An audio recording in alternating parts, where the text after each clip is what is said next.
Coming up on this episode of DL Weekly, Oogie Boogie Bash reminders and updates, new spa treatments for Halloween time, a construction milestone has been reached. A guest convenience has been downsized. Purple Heart recipients were honored. We talked to author Chuck Schmidt about his Marty Sklar book and more. DL Weekly starts now. I am the podcast that flaps in the night. I am the episode teaser that promises more magic than you bargained for. I am DLWeekly. Hello and welcome to this episode of DL Weekly for the week of August 13th, 2025. I'm Tag Bushman. And I'm Teresa Urban. We would like to thank everyone who supports the show, but this week we would like to give a special shout out to Christy H. for becoming a new supporter, as well as Gail T., Catherine B., and Jill M. for your continued support. If you would like to help support the show and get ad-free versions of each episode, access to our supporter-only chat, plus a bunch of other really fun perks, head on over to dlweekly.net/support and become an official weekly tier. Also, we got a new book club starting up pretty soon, so if you want to get in on that, we haven't chosen the book or anything yet, go become a supporter, then you can have a say and maybe be part of the book club. Now, let's get to the news. Extra, extra, read all about it. DL Weekly reports from intrepid correspondents Tag and Teresa. You heard it here first, ladies and gents. Breaking news! Well, August isn't even halfway over yet, but in less than a week, the first Oogie Boogie Bash will take place. The Disney Parks blog posted everything you need to know. Highlights include the reminder that pre-party mix-in starts at 3 p.m., unlimited PhotoPass photos are included, and there will be 12 treat trails, the Frightfully Fun Parade, the Oogie Boogie Bash dessert party, Villains Grove, and so much more. The Nightmare Before Christmas Mayor Sipper will be available at the party, along with plenty of other merchandise. This is such a fun event, and we're actually just putting together the final details of our Oogie Boogie Bash trip in October. I'm just really looking forward to it. I'm really looking forward to both James and Vern experience it for the very first time and see what their thoughts and reactions are to the whole event extravaganza. We're going to have so much candy. We're going to have so much candy. It's a good thing that it's earlier in the week. So we don't have to take it home with us. We can try to eat it. We'll just eat some of it along. We'll enjoy some of it while we're there and not have to haul as much home. Vern likes his snacks. Maybe this will be for part of that. Yeah. Speaking of treats, do remember that cast members are at every treat trail and are able to offer alternative options for guests. So if you have allergy or no sugar added treats that you're looking for instead, talk to the cast members because they do have more than just the we get lots of M&Ms every year. There's Snickers. There's lots of chocolate, Skittles. Yep, that's another one. And the thing that's fun too is it's not always just the regular ones. They have lots of fun flavored and different ones that you get to try along the way. But if you are looking for allergy friendly and no sugar added treats, be sure to ask the cast members and they will get you all hooked up with those. I like that they sometimes give out, what have they given out before? They've given out apples and grapes, apple slices and grapes. And carrots. So really good. Very excited for that. They also want you to know that there are shorter ride wait times during this. So That's Guardians true. of the Galaxy Monsters After Dark, Toy Story Midway Mania, which currently has the 70th overlay, which will be there, and the Incredicoaster. So all types of cool stuff coming for this. I'm very excited for the producers to be able to experience this as well for the first time. We got a sneak peek of the merch, which is very purple this year. I'm liking it. It's, of course, featuring the main man himself, Oogie Boogie, on both the Spirit jersey, the ears, and instead of having a Loungefly backpack, it's like a little crossbody bag that they've got this year instead. And it's all very, very fun. Ooh, I like these ears. I was going to say, I liked the ears, but my focus went to Oogie Boogie. I didn't realize the other ear. Do you see that? It's like a silhouette of Carthay Circle. Yeah. I like it. Yeah. Well, we know you're probably getting those. Probably. Who knows? Maybe, maybe not. Time will tell.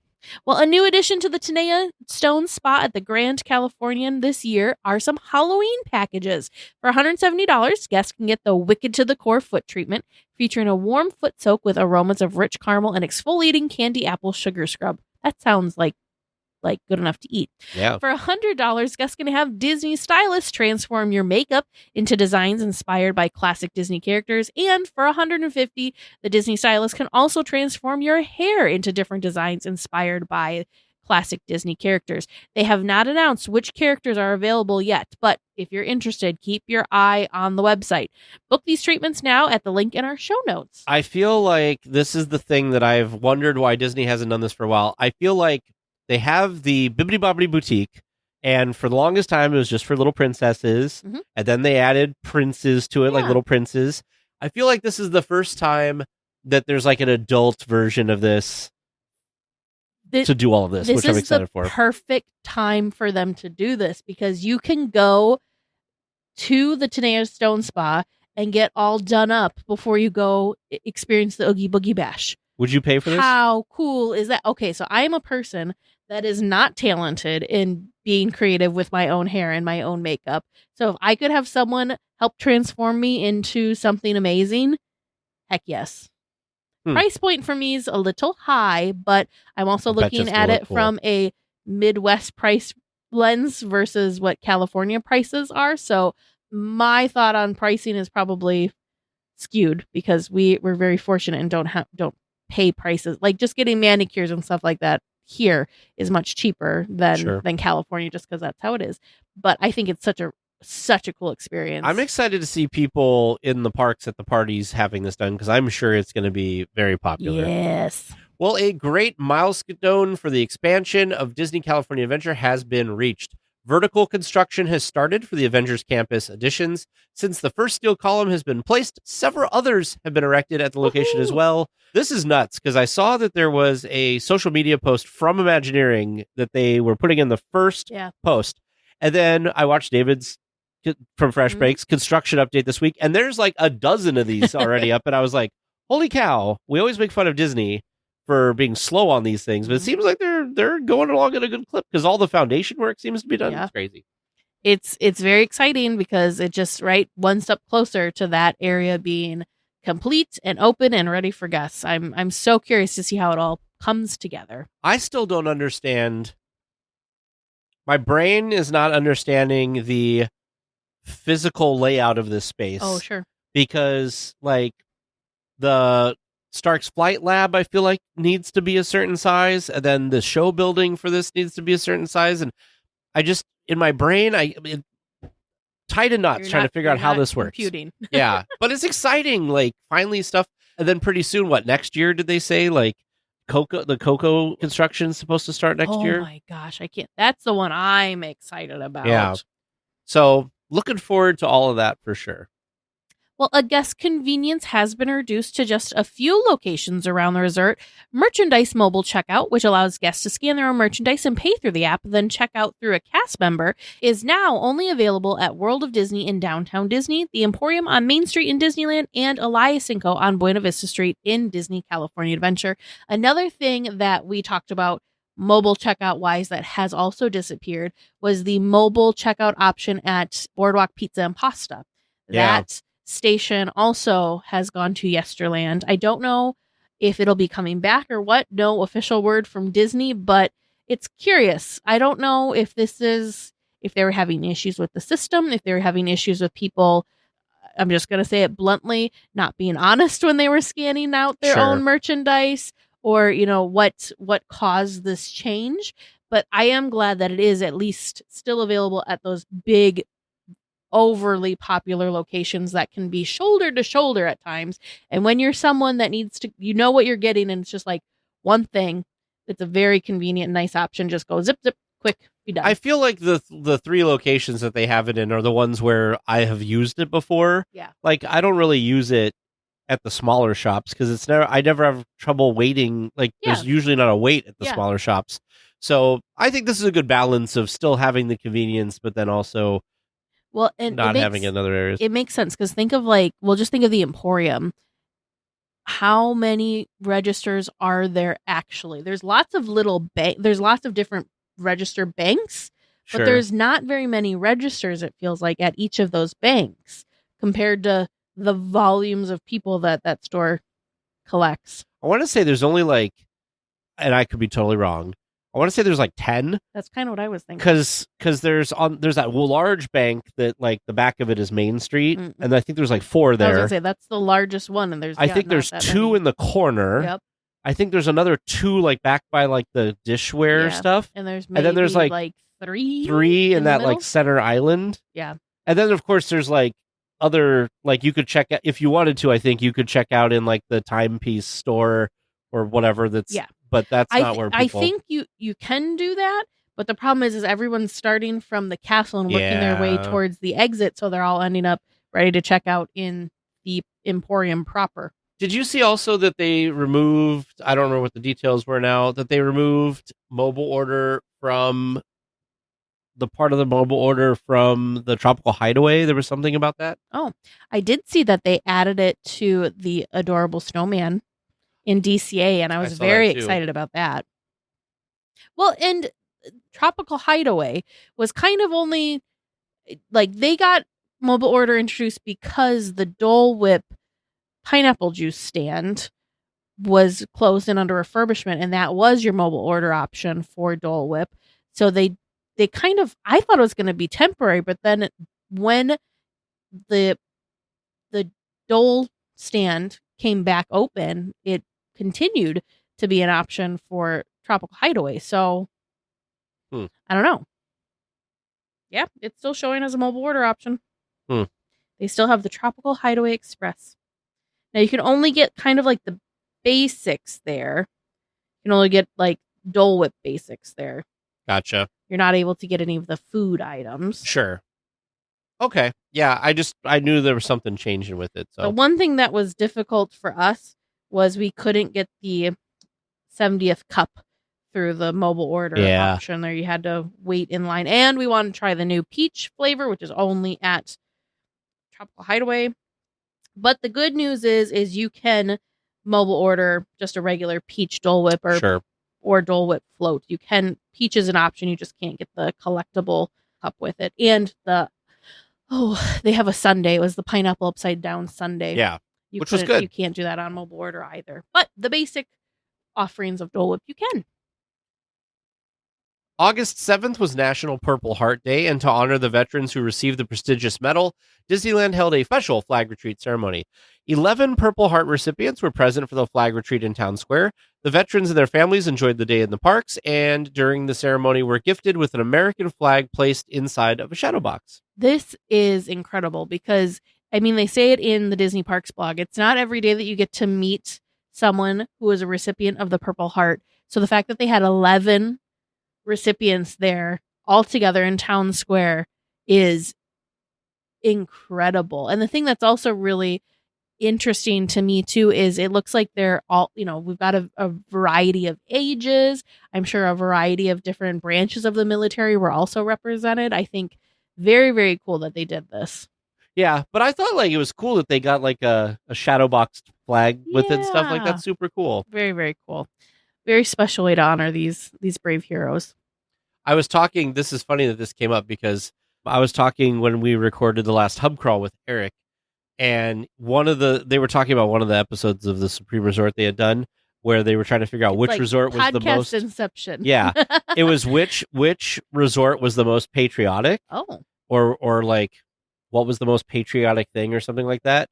And once they got around to it, and they said the daily flag retreat ceremony at Disneyland, they were like, "Yep, that wins it." So that's true. Funny that came up. It is unique to Disneyland. The quarterly earnings report for the Walt Disney Company was released last week.